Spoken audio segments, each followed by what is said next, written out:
Good afternoon, everybody. It is about 5:30 p.m. on Friday, August 12th.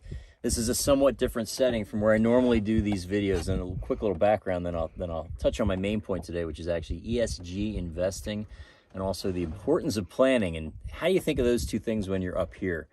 Well, first of all, where I'm at one of the numerous, countless lakes up in far northern Ontario. This lake is special to my family because we've had a cabin here with no electricity, no running water, one-room log cabin for almost 70 years now. It was my mother's parents that first got the place. There's no road access here. You have a couple options if you want to get here. You either fly in on a float plane and they drop you off and they come get you when you're ready to leave at a predetermined time, because there's really not a way to contact them.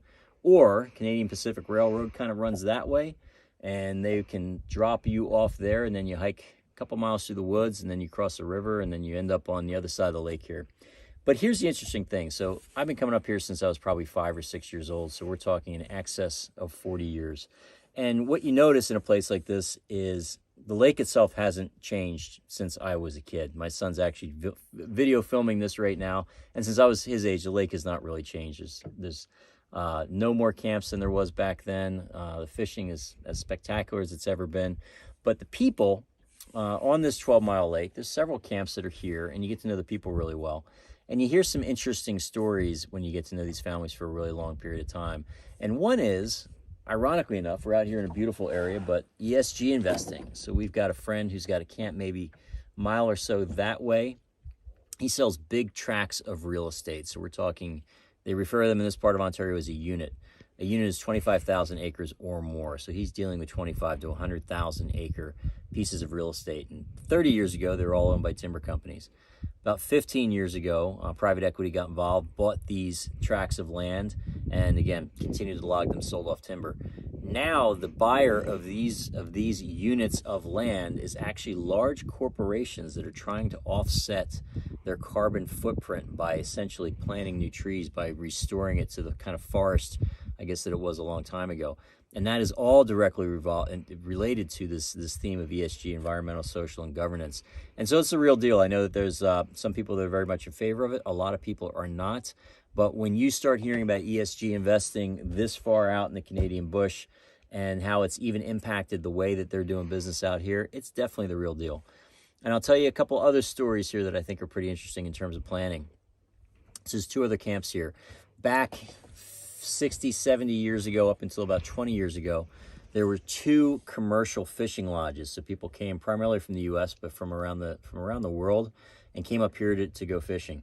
In both these cases, the people that ran the camps didn't really make adequate provisions for what would happen when they passed away, and both of them, when they did, the businesses stopped, and so there was no business succession plan. So that just gets you thinking about the importance of that when you are in a business, whether it's business and technology down in Silicon Valley or increasingly in Arizona or way up here in the North Woods of Canada.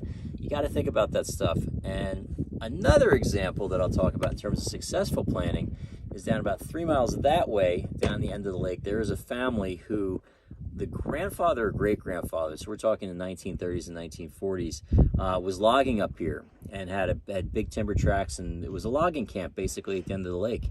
And they've managed to now successfully pass that down through multiple generations, where it was originally 4 shareholders in the corporation that they formed to run that camp, and now it's about 150 shareholders. Of course, the more senior have a little bit more say than some of the younger ones do, but that's a case of very successful transitioning of a key asset, or in their case, not a business, but just a key family asset.